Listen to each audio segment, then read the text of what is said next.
Vou abordar então com vocês agora um pouquinho em relação ao texto, né, que a gente leu, que vocês leram sobre a escola, né, a escola ao longo do tempo, como isso veio sendo colocado, como isso é visto.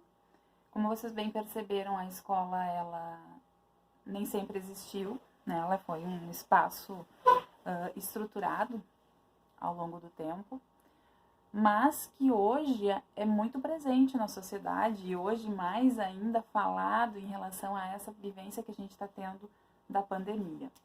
O espaço escola, ele é um agregador da sociedade, ele pertence à sociedade, ele faz o sujeito ter as primeiras experiências do convívio social com outras pessoas de outras culturas, de outras famílias. Então, tamanha a importância. E hoje está se discutindo muito, se vocês forem observar na mídia, a situação da escola hoje com a pandemia, né? Então, estão vendo mazelas, estão vendo dificuldades, estão vendo o que é bom, o que é ruim. Por exemplo, nós estávamos tendo videoaulas, está sendo péssimo, assim, para o meu ver, assim, né? Eu não consigo fazer a videoaula live, aquela pela situação da minha internet que eu coloquei para vocês. Então, eu não tenho essa resposta imediata de vocês, né? E isso é muito difícil, é muito complicado. Mas a escola veio passando por situações ao longo do tempo que são bem importantes, que ali o texto nos traz. Eu fiz um breve resuminho aqui, vou dando umas pinceladas para vocês, para a gente destacar. Uma coisa bem interessante quando a gente sai, pelo menos comigo, né? Quando a gente sai por aí, tu observar onde tem uma escola, né? Quando tu já é professor, tá estudando para isso, tu começa, ele tem uma escola, né? Tu passa, olha lá, que lá é um ambiente escola.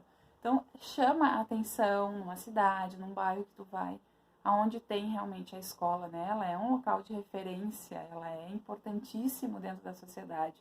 Talvez não seja tão valorizada nem os profissionais que trabalham ali, mas que ela tem uma importância fundamental, tem.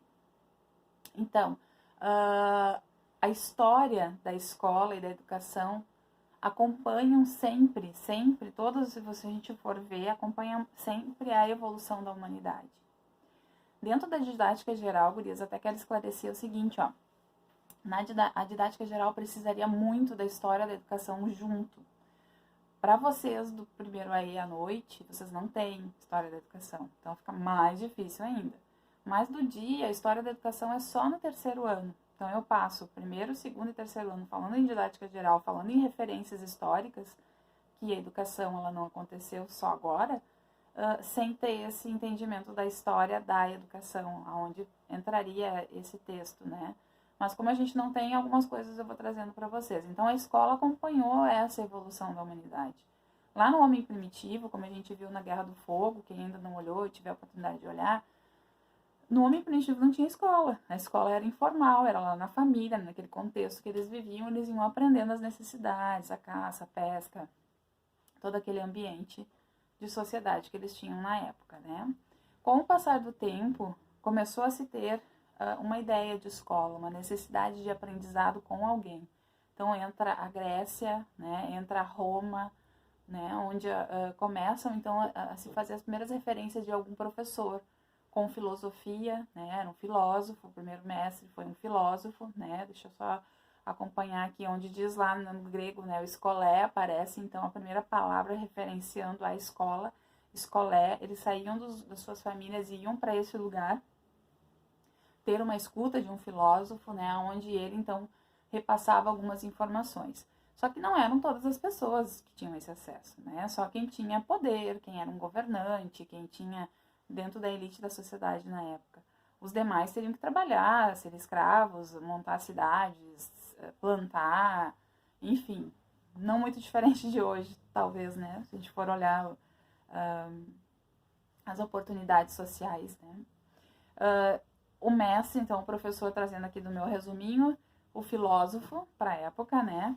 E aí, esse filósofo tinha que obedecer às necessidades da sociedade.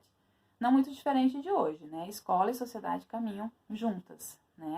A gente observa, enquanto escola, a sociedade e tenta preparar esse sujeito para estar nela, para conviver nela depois. Mas, só, né, o que acontece hoje, se a gente for parar para pensar? A sociedade está tecnológica e nós estamos analógicos ainda, né? Então, nós não tínhamos experimentado essa questão da aula live, da aula virtual, enfim, porque não tem acesso à internet na escola, não tem acesso à sala de informática, não temos Wi-Fi, não temos internet, não temos nada. Temos um quadro e um giz, como no tempo primitivo, onde eles faziam desenho nas rochas, né? Ainda temos essa mazela muito forte. Então, a gente não tinha tido essa experiência ainda. E isso nos remete agora a fazer essa reflexão. Com o andar do tempo, então, homem primitivo, Grécia, Roma, Idade Média. Surgem aí os primeiros mosteiros, aí muito relacionado com a igreja católica na época, né? Aonde lá, então, estudavam, sim, aqueles que queriam conhecer a palavra de Deus, a Bíblia. Então, eram conhecedores das letras, das palavras, para poder ler, interpretar a Bíblia, enfim. Poucas pessoas, né? Continua tudo igual. Aqueles que trabalham, aqueles que são escravos, aqueles que têm que, né, ganhar a vida, e aqueles que então foram chamados para estudar. Então, poucos eram os que tinham acesso à leitura, escrita, enfim. Então, os sacerdotes da época, né?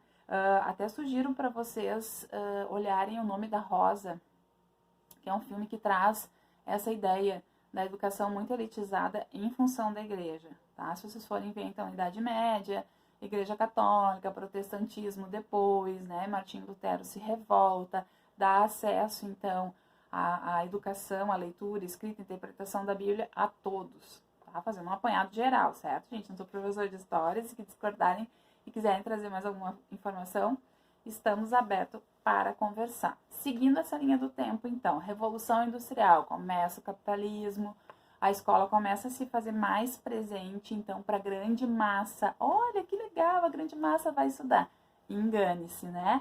O que acontece? Eles vão aprender o básico do básico, porque aí surgem, dentro da Revolução Industrial, as máquinas, né?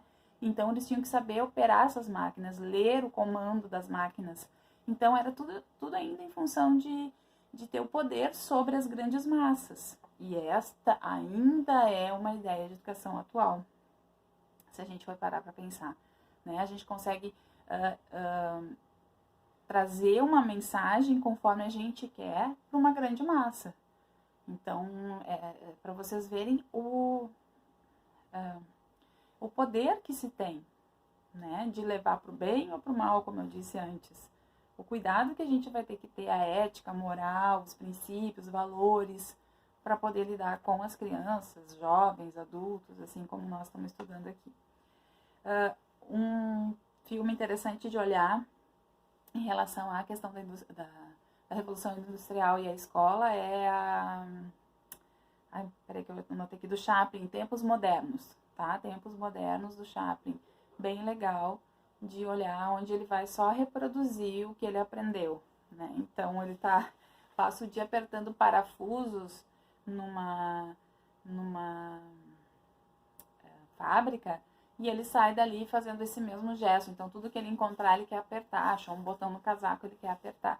Claro que é uma brincadeira, mas que nos faz pensar que a escola, então, servia somente para a reprodução daquele conhecimento que não era para a vida, né, mas sim para o trabalho.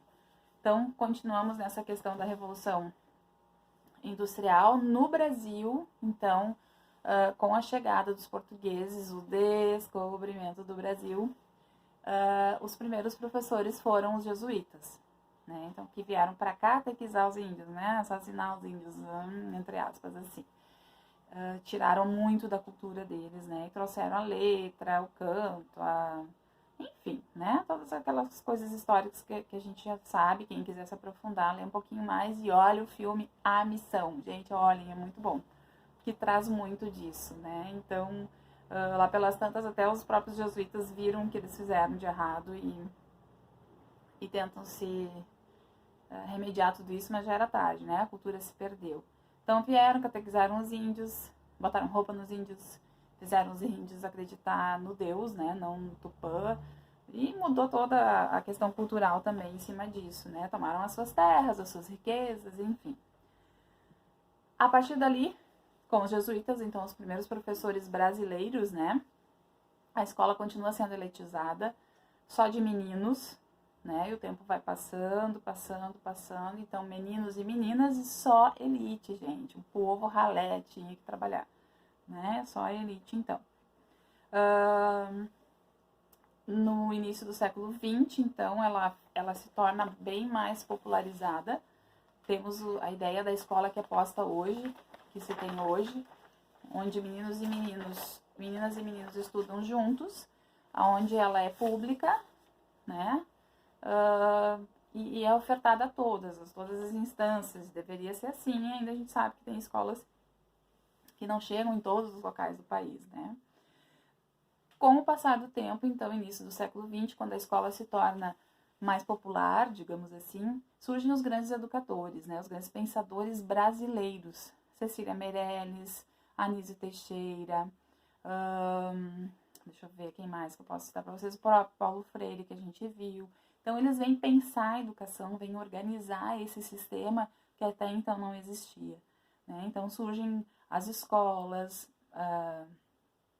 escolas assim, não mais homogêneas, né? Elas são de várias instâncias, pública, privada, mas cada uma com a sua organização, com a sua lei, qual é a tarefa do professor, né? Então surgem os currículos mais organizados, as turmas, o que cada aluno em cada faixa etária tem que aprender. Até então se tinha tudo muito solto, né? Cada um fazia como acreditava, certo? Então, esses são alguns educadores que a gente ainda vai ver oportunamente, certo? E aí eu trago, assim, bem para presente uma reflexão que é hoje, até anotei ali pra gente pensar, né? E hoje, como é que tá a escola? Abandonada, sozinha, fechada, né, gente? Escola sem aluno, é horrível, né? Escola, às vezes a gente vai nas férias na escola resolver alguma coisa, tá sem aluno, a gente sente muito mal, porque fica aquele espaço vazio, né, ocioso, porque aluno é vida, né, gente? Aluno é futuro, aluno é pensar para frente, aluno é energia, né? E são várias pessoas dentro da escola. Então, hoje está sozinha, abandonada. A tecnologia tem que fazer parte de uma coisa que a gente nunca tinha vivido, uma pandemia, né? E infelizmente a gente ainda tinha até então a questão de uma escola muito tradicional, misturada com uma escola um pouco mais democrática, né? Então a gente tem todo um sistema para ser pensado, porque assim como vocês já devem ter ouvido na mídia, nada vai ser como foi antes, né? Nós temos o antes, pandemia e o pós. O pós vai ser construído, então a gente ainda vai ter que descobrir como que vai ficar a situação da escola nesse momento.